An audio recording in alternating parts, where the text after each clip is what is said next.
Congressman Biggs has made an incredibly powerful film. It premiered last week. Let's bring in Congressman Biggs. We had Chris Carter, Real America's Voice, that was there at your premiere. Here's the question, and I've seen the crosstabs. We've seen now the huge shift in the Hispanic vote, and they want border security. They want an end to this madness because, one, it's driving down wages. It's increasing crime. It's increasing drugs in their communities. What inspired you at this time to make this film and then to premiere it right at the run up to the midterm elections, Congressman Biggs?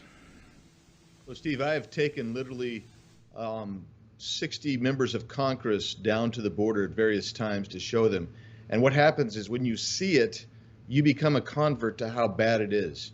They feel it in their communities, but people think it's distant. So we thought, let's take people to the border in a documentary film. Let's get it out there.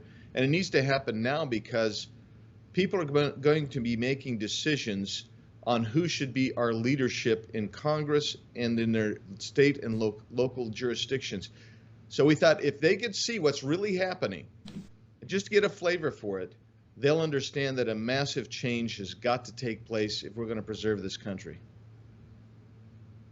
You say massive change. Give us what would be your ideas, concepts that the film brings up of the massive change that you think needs to happen? The first thing is you enforce current law. That means Title 8. That means if somebody enters the country illegally, they're detained until their status is determined. Second thing, you finish that wall. That wall's got to be finished.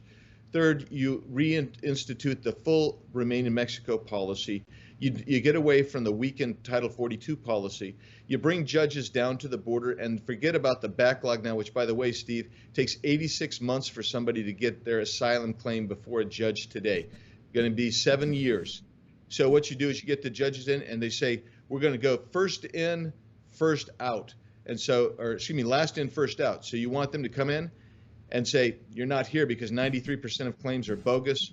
And let's just start doing that. When you do that, that will stop that. That is, all of those things together within a couple, 3 months would stop this surge at the border. And then we could begin taking care of the 35 million people who are illegally in the country. Economic migrants. If you have a country that's imploding economically, you're in very tough times. It's almost hard to live.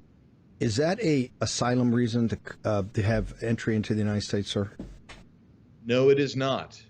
It is not, Steve. We bring in 2 million legal migrants every year legally, and so there's no need for us to bring in another 3 to 5 million people illegally. And I'm sorry if you have a country that has got economic difficulties. But if we took in every person who comes from a country with economic difficulty, this country would be seeing 1.5 billion people into it within a year's time. That's just the way that works. I'm sorry.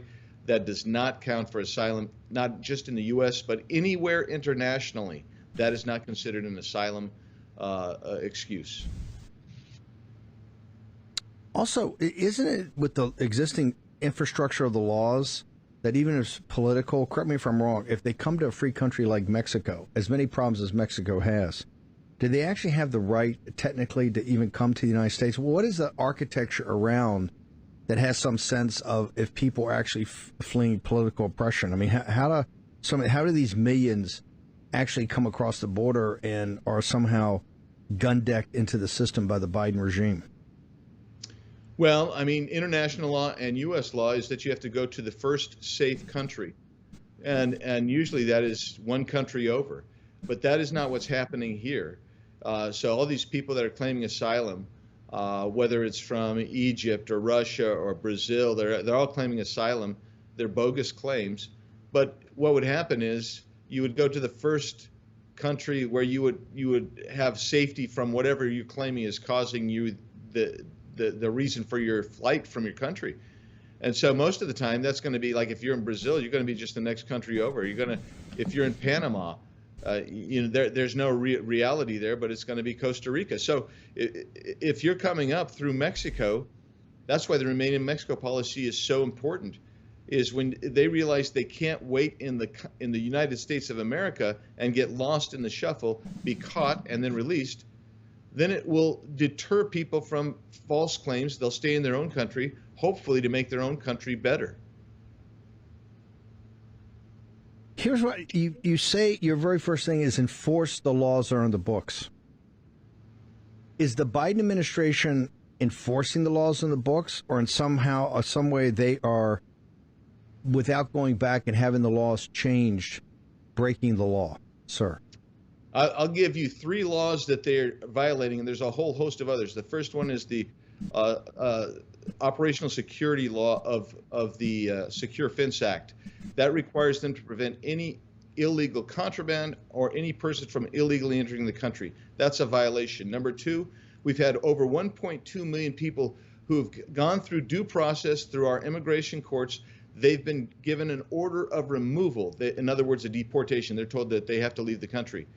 This administration refuses to find and deport those people.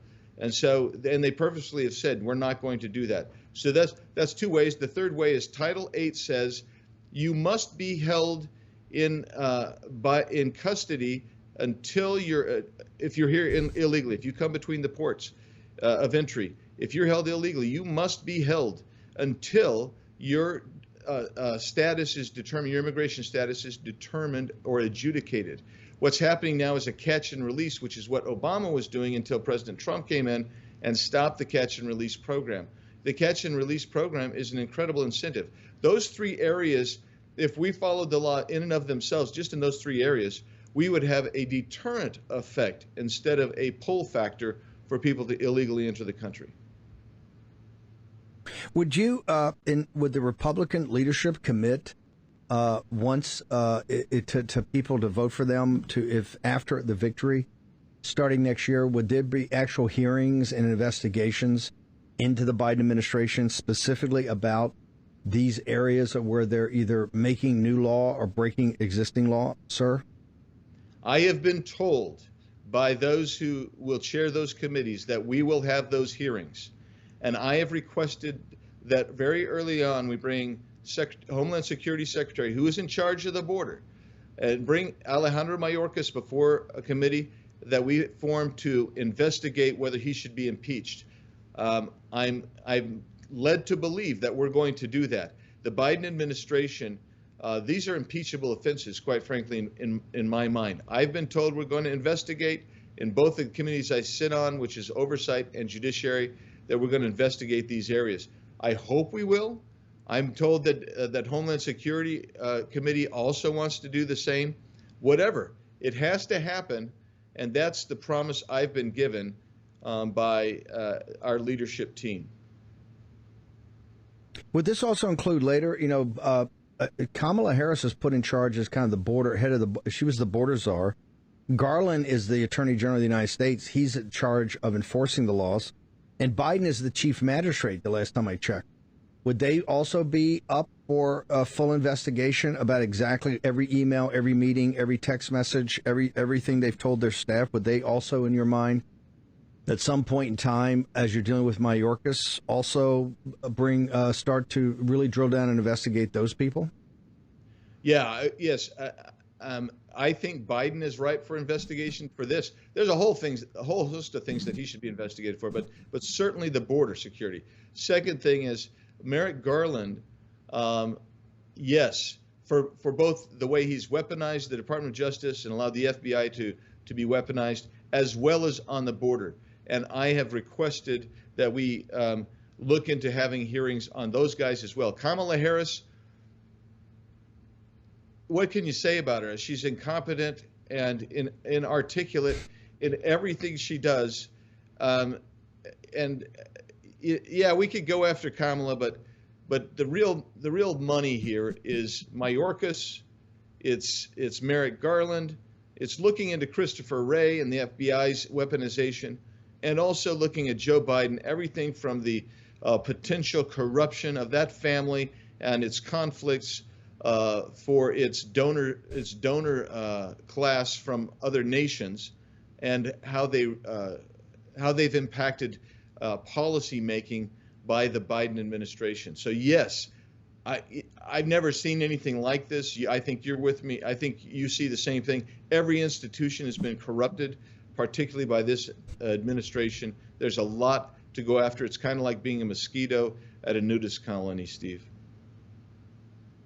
What I want to go for a second. You're from Arizona, obviously a big Hispanic population. We've seen all kind of polling over the last couple of days that, and The Economist actually has that the new swing voter is the non-college educated Hispanic male and his significant other or wife.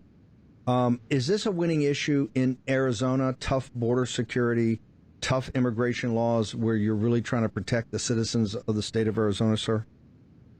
Yeah, border security is basically tied with inflation and energy costs. We're still paying. I still paid $4.59 a gallon at the gas pump last Saturday. So Arizona Phoenix metro area has the highest inflation rate in the country. So you add that, and you add in the border security, and these are winning issues for Republicans, and they have to go forward and they have to talk about them because the other side is just making up stuff, and they're trying to distract from the real issues that Arizonans are facing, which are inflation, energy, and border security. You're a pretty tough lawyer, as I remember it. We've got Jim Hoff that's going to join us here in a moment, talking about 7 ways. They've had a huge story on Gateway as the lead all day. It's on fire. It's almost going viral. About 7 things you have to do to make sure that we ensure this election is not stolen from us. What would be your 1 or 2 things of tips you would give our activist grassroots audience that they should be focused on? First of all, I would make sure that we have real poll watchers at every poll to see what's going on. Make sure we actually have a hotline to stop it as it's happening. Getting lawyers to wait till afterwards, that's no good. That's no bueno. So what you got to go then is you also, we encourage people to, if you're on the early voter list here, so you get that mail-in ballot, don't vote by mail-in. Walk in, destroy that ballot with the staff that's working the poll, or else go through and destroy it through the website.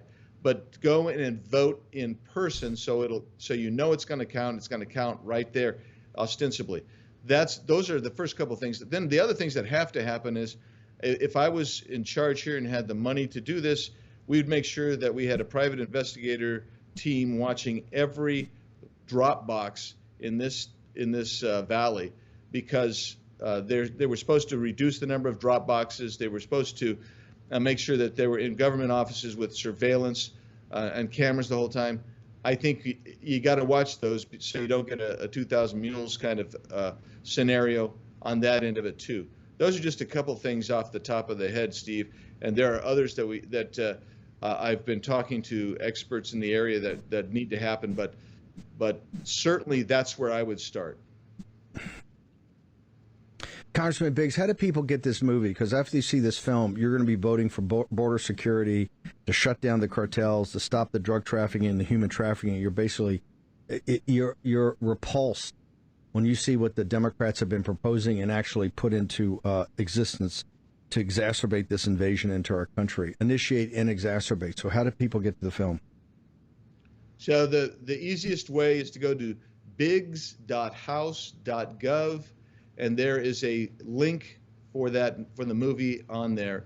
That's how I get to it. But if you go to any of my sites, whether it's my Facebook site, which is Rep. Andy Biggs, or if you go to Rumble, which is Rep. Andy Biggs AZ, you're going to be able to link up with the video. It's free. It's 30 minutes. I think it actually lays the case and groundwork for the impeachment of Mayorkas, and that in conjunction with the investigation that needs to happen of Joe Biden. I absolutely agree. I think if you want to see the elevator pitch for Mayorkas and others, the investigation and the impeachment, this film is a fabulous 30-minute preamble. Congressman Biggs, thank you so much for joining us. Powerful film and always powerful presentation. Thank you, sir. Thanks, Steve. Appreciate it.